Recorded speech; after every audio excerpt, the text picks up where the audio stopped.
So what you waiting on?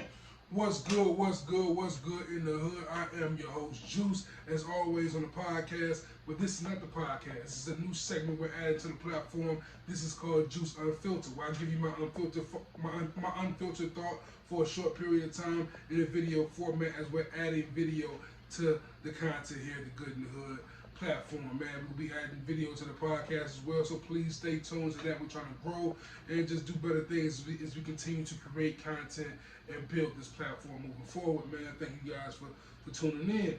On today's episode of Juice Unfiltered, that title could change, of course. I'm just giving you my thought of the day. And my thought of the day, of course, today being March 14th. Yesterday was March 13th, and a big album release happened yesterday, and that was Jay Electronica's A Written Testimony. And that album has 10 tracks. The first track is an intro, just a Louis Farrakhan monologue. Going into track one, Ghost of Soldier Slim, when we hear the first verse on the album, is by Jay-Z. And then as we go throughout the album, Jay-Z has a verse on every song pretty much. I think it's 2 songs he's not have a verse on, and one of those songs is on the hook, which is the outro. And it's a phenomenal album, man. It's a phenomenal album. I'm not going to sugarcoat it at all. I love the album.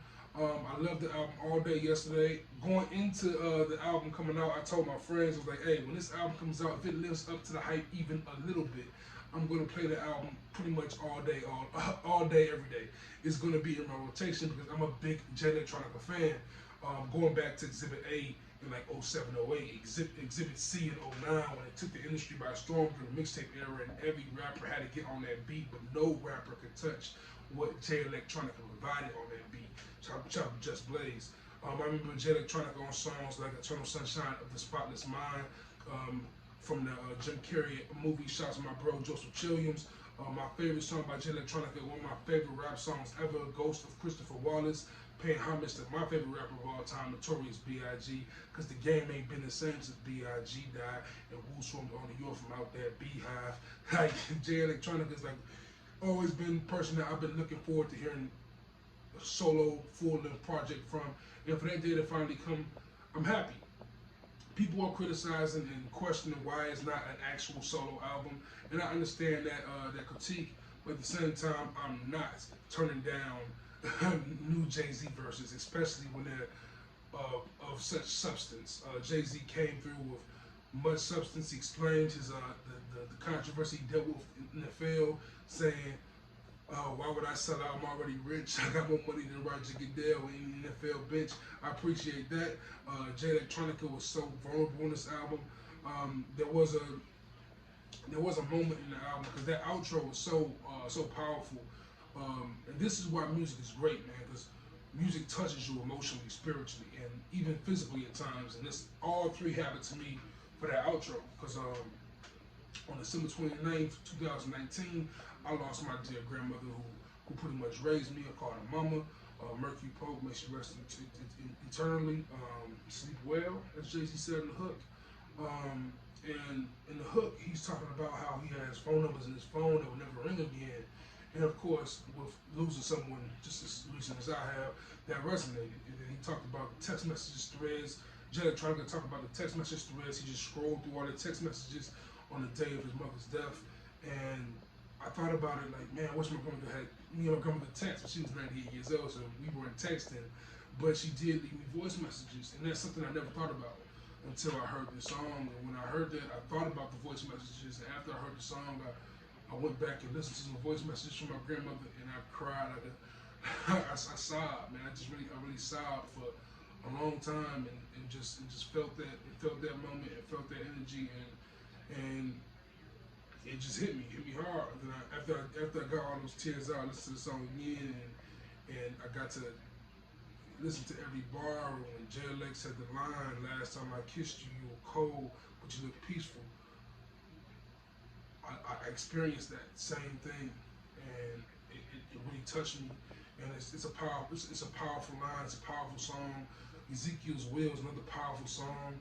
I think he's talking about looking in the mirror and all he sees is flaws, and he's not even thinking about going writing down no bars, and that's something right there. As a fan of hip hop, as a fan of Jay Alex, that I appreciated, because we forget often, and I understand why we forget, because we're greedy, we're fans, we're needy, and we don't think about the fact that these are people. Like, we love their music, we love how their music makes us feel and what it does to us, but at the same time, we don't think about what time it takes, what energy is sacrificed, what time is sacrificed to make these songs, and for these people to provide us with these things, and the pain they go through, that we go through pain. And it's something that we should all really consider and think about. Like, these, like, celebrities, of course, they're celebrities, they sign up for that.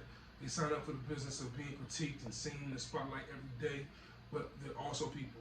And there's nothing wrong with empathizing and sympathizing, whichever word fits there, with that scenario. And I'm not excusing him for not making music for 11 years, or him putting out the first debut album and using the cheat code, having Jay-Z on it. Like I said, he said, what was the line? I got Jay-Z on my debut. This is highway robbery. Yeah, that's a cheat code. Like we, no one else can pull that off. But at the same time, I think it's also a testament to him and his skill set and what he's proven already without releasing a project. Like, who else could get Jay-Z to do this? Jay-Z is in the stage of his life where he would not put his name on anything that's mediocre. He would not put his name next to mediocrity by any means of the imagination, by any stretch of the imagination. So for him to jump on this album, for him to push Jay Electronica to make this album, for him to executive produce this album, it speaks volumes about Jay Electronica and the artist that Jay-Z thinks Jay Electronica is. And I agree with Ho's take. I think Jay Elec is one of the greatest we ever seen as far as pure talent as a rapper. What he does with words, what he does with his flows, what he does with his rhyme schemes is impeccable. In my opinion, in his short catalog, is up there with the Biggies, Andres, and Lupe's. Those are the three premier acts, in my opinion, when it comes to words, rhyme schemes, flows, and stuff. And I think Jay Electronica's in that wheelhouse. I mean, from what he's shown in this small run. I mean, we always joke about him being in the same realm as Andre 3000 and Dr. Dre as will we ever get an album from him. Like, for him just to be in that conversation, there are other artists that have shown glimpses and never dropped the album that we don't care about. But we care about this guy, apparently, for some reason. It's because he can do stuff like this. Tip hit me up with a tweet, say what you waiting on. Then he send a text every hour on the dot saying when you gonna drop that first nigga you taking on. He spit that shit that can pass a polygraph. You know what I'm saying? Like, come on. Like, Jay Electronica is a phenomenal act. But with that said, after I heard this album multiple times yesterday, the first day it came out, I linked up with my bros, Moon and Smoother, who y'all probably know if you guys listen to the podcast, the Good in the Hood podcast on Spotify, Apple, and Anchor. Check it out anywhere using the podcast. And you probably heard Moon and Smoother on the podcast episode or two. And we kicked it yesterday, and Moon out the gate was like, "It's a classic album, Juice." I'm like, a classic? I love this album. I love Jay Electronica, as you guys just heard me praise him for many minutes just then. I'm not calling anything a classic album after one day. Nothing. For what? I've only heard it for one day. I remember when Magna Carta first came out. When I first heard it, I loved it. And I have not revisited that album at all, really, since it came out. 444 came out. I didn't like the album at first. My first two listens, I didn't like it. Like, this is kind of, because like some of the, even when I listen to it now, I still have those critiques. Like some of the flows and cadences are very elementary, but the substance is what elevates it. Songs like Bam, Family Feud elevated. Songs like Smile and Legacy elevated. Kill Jay-Z, Story of OJ. Like, these songs are all phenomenal songs. But at times the cadences are very elementary, and Jay-Z does that at times. But at the same time, I think he was dumbing it down a little bit to forget the artistry of the rap. Let's talk about the issue at hand, the issue that I want to talk about right now, and that's my family, that's my legacy, that's me being a mature man and confessing to my errors and my ways and trying to better myself and better my community while I'm bettering myself, which I value the message in that song so much now. After my third listen to it, I think I heard that the third time. I said, okay, I get what Hope is doing, and then it resonated. With this album, it resonated off the gate. But also, when you get an artist like Jay-Z on your album, that comes with comparisons. So I'm gonna put that album up against Watch the Throne. Doesn't match up. I put that album against 444. I wouldn't consider that better than 444 just yet. And when Moon was telling me it's a classic, Smoother also agreed it was not a classic. He doesn't call things classic at first. But I also asked Moon, so is this album better than, I'm just throwing out names, album titles. Talib Kweli and Mos Def's Black Star. He said yes. This album, A Written Testimony, is better than Black Star. I was appalled. Then I said, how about Jay-Z, Rock La Familia Dynasty? Smoother jumped up. A dude who loves New York hip hop, who loves Jay-Z more than I can ever, stepped up and said, "This album, A Written Testimony by Jay Electronica, is better than better than the Dynasty. The Dynasty, with probably Jay-Z's best intro, probably one of the greatest songs ever. This Can't Be Life with Jay-Z, Beanie Siegel, and Scarface. So You Understands on that album. I just wonder what Pharrell's on that album. Guilty Until Proven Innocent. Guilty Until Proven Innocent with The Artist We Should Not Speak Of is on that album. There are many great songs on that album, and I just can't believe that an album that is a classic and has been out for 20 years can be just pushed aside for an album that's been out for a day. And I love the album. I can't stress that enough. I really love A Written Testimony. And the only flaw with the album, in my opinion, is that, we wanted Jay Electronica solo album and we didn't get that. And not only do we not get that, but we got an album that features Jay-Z who arguably outshine Jay Electronica for the majority of this album. Most of the songs on this album, I feel like Jay-Z outshined them on. One of those songs being the first song, which you don't want to happen. You don't want the first song on your debut album to be you being outshined by Jay-Z and him rapping first. And that's on the Ghost of Soulja Slim. But like I said, man, it's a great album. Jay Electronica is a great artist. I hope this opens his eyes. I hope this love and this attention he's getting opens him up to making more albums in the near future. I think this album is exactly what the hip hop industry needed to kick off 2020 with a bang. Shout out to Royce da 5'9". Allegory is a good album. But I think this album right here, A Written Testimony by Jay Electronica featuring Jay-Z, will definitely put more pressure on the J. Cole's, Kendrick's, and Drake's, and many others who decided to drop this year. I think 2020 could be one of the best years in hip-hop. For me, the last 3 years have been very R&B heavy. I've been listening to more R&B the last 3 years, outside of a few albums like a Nipsey's Victory Lap, a Sabbath, Care For Me, a Jid, The Never Story. Like, there's a few albums here and there that are noteworthy that come to mind in the last few years. Scorpion by Drake, Damn by Kendrick. There's a few albums that resonate, but this album I think can put pressure on those elite acts that need some pressure put on them. They need to kick in the ass to say, hey, no more laziness, no more BSing around here. This is the bar. The bar has been set. Jay Electronica brought out something different than Hove. I feel like Hove has been progressively trying to reach, I think, this stage of his career.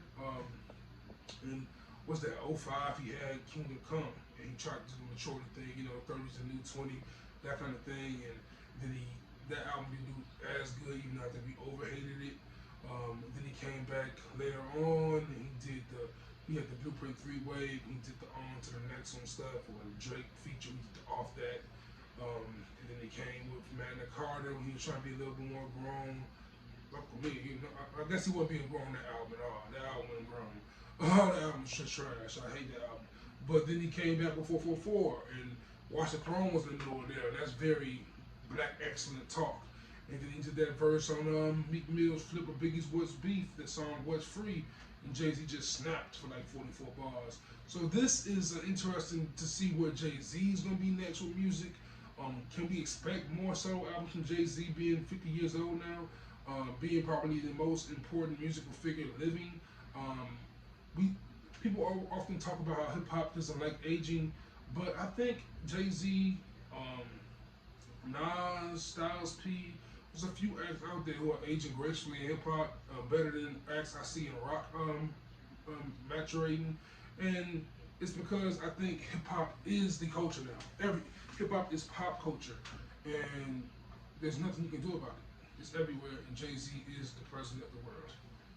Jay-Z runs the world, and for Jay Electronica to get that Jay-Z